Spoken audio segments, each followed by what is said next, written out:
So I'm getting ready to head out to the gym. I wanna give my prediction for the fight. September 13th, Crawford versus excuse me. Crawford versus Canelo, right?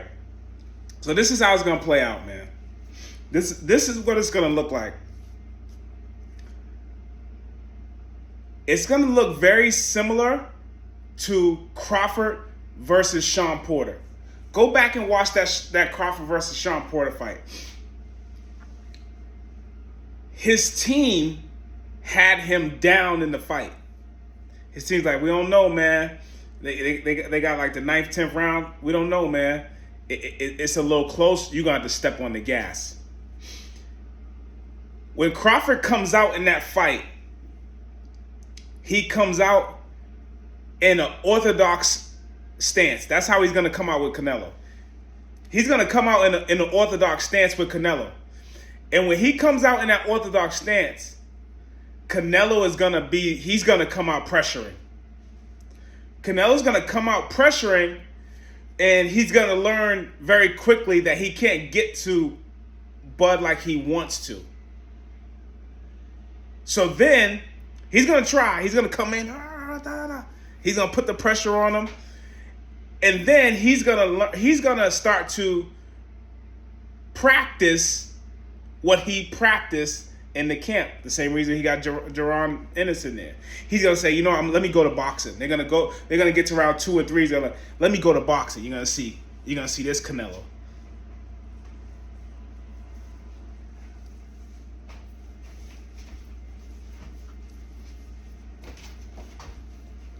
You're gonna see that Canelo come out, right?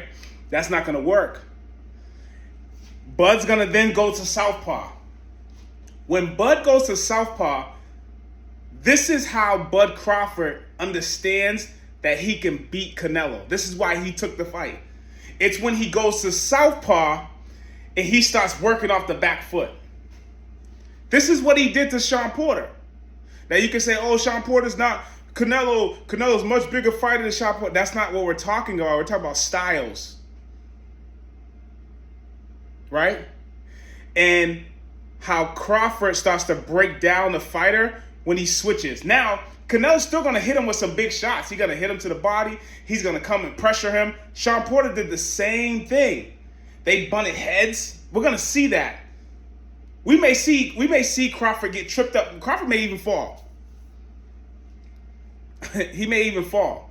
It's not going to be by clear. He may even take a shot and go down. Right? It's going to get aggressive. It's going to get physical. But then Canelo's going to start to gas. Canelo's going to start to gas. Just like Madrimov started to gas. And now what you're going to have is all that heavy power shot shit, it goes out the window. You're not going to have that anymore. You're going to have fighters in there that are trying to now box. It's becoming a boxing match. And when you get into that and Bud Crawford goes to southpaw and he starts timing Canelo coming in, right? And when he times Canelo coming in, watch some of his little releases that he's doing. Everything is that check, bang, and he's coming off. He's coming, bang, and he's slipping off. He's going to get him coming back. Canelo's going to start to come in with his little movement. And every time he does that, he's going to slip and hit him with that. Right? Once he starts doing this, and Canelo wants to start to move his head, that's when that straight is going to come in and hit Canelo straight on. That's going to wear Canelo down like he's never been weared out before. He actually has been weared out before, where they start hitting the top of that forehead. That forehead and that temple area. That's how the fight's gonna go. And you're either gonna get a decision like Bud got for Madrimov, or you're gonna get Bud to actually stop Canelo. But early on, it's gonna be like Sean Porter. You're gonna be like, man, because you have to give Canelo 2 rounds because he's the champion. So right before bell 1 rings, you got to give Canelo 2 rounds. So he's up 2 rounds. Now you're going to get Bud in his orthodox stance. He's coming in. He's doing his thing. He's setting up timing. He's getting his head feints. He's trying to get distance control. He's figuring out the game plan. You know, Canelo's coming in with some of his feints. He's going to start to attack, right? He's figuring all that out. Then round 3, round 4, Bud switches. He switches to the orthodox fighter. And he switches to the southpaw fighter. Once he switches to the southpaw fighter, that's when all this starts to go downhill. When he does that, Canelo's going to start to try to box him. He's not going to come in as a fighter. Canelo's not going to fight after that because he just tried to fight him when he was in orthodox. He's not going to fight him anymore. He's going to now box because that's what he's been practicing. He's been practicing how to be a boxer with that southpaw fighter. That's the worst thing Canelo could do, is be a boxer with Bud Crawford. Canelo loses as a boxer, but unfortunately he doesn't have enough gas to go all out 12 rounds with Bud Crawford. And so Bud Crawford understands that when he turns Canelo, and watch Canelo's recent Ring magazine, right? He has his trainer. He's trying to set him up, right? To hit the pads from the left side. He's hitting the pads. They're moving, right? And he gets him and Canelo moving to the right. When he tries to tell Canelo to move to the left, Canelo drops his hands every time. He drops his hands, he crosses his feet. That's when he's just telling him to move. Never mind being pressured to move. So when Bud starts to pressure him in that southpaw stance and he turns him, it's going to be very hard for Canelo to figure that out. Not only that, Bud's going to do very well. Bud's going to do the body very well. He's going to do the body very well based off a distance that he could keep with Canelo. Unlike a Madrimov bouncy, right? So Madrimov could tuck here like this. Canelo doesn't tuck like that. Canelo keeps the high guard. He does this.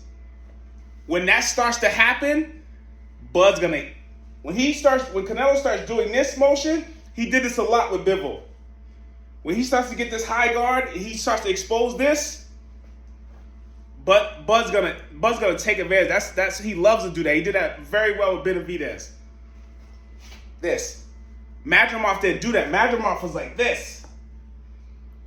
That's why Madrimov's head was all messed up, because he tried to hold on to his body power, but he curled. Madrimov was curling, so Crawford couldn't get to that body. He still got to the body. Canelo doesn't do that. Canelo does this. He gets that high guard in there. All that's exposed. And that's a big game changer for the Bud Crawford advantage. So it's going like that. If Bud doesn't get the stoppage like he did with Sean Porter, very similar to that, when he starts working off that back foot and he starts moving, he starts hitting him with that. When he starts hitting him with that jab hook, right? And then he can line up that straight left. It's gonna get very dangerous for your boy Canelo in there, and he's gonna be packing power. He's gonna be sitting down on his punches.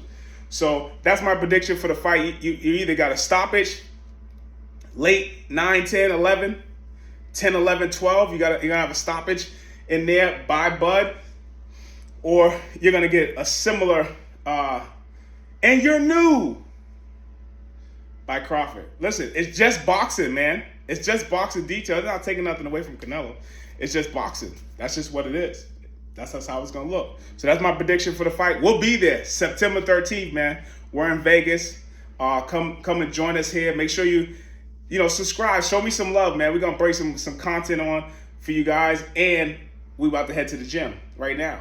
You know what I mean? Because we got to get ourselves in the best shape. So we headed to the gym right now. I have some gym footage up there for you guys. We'll hit some weights and do it like that. All right?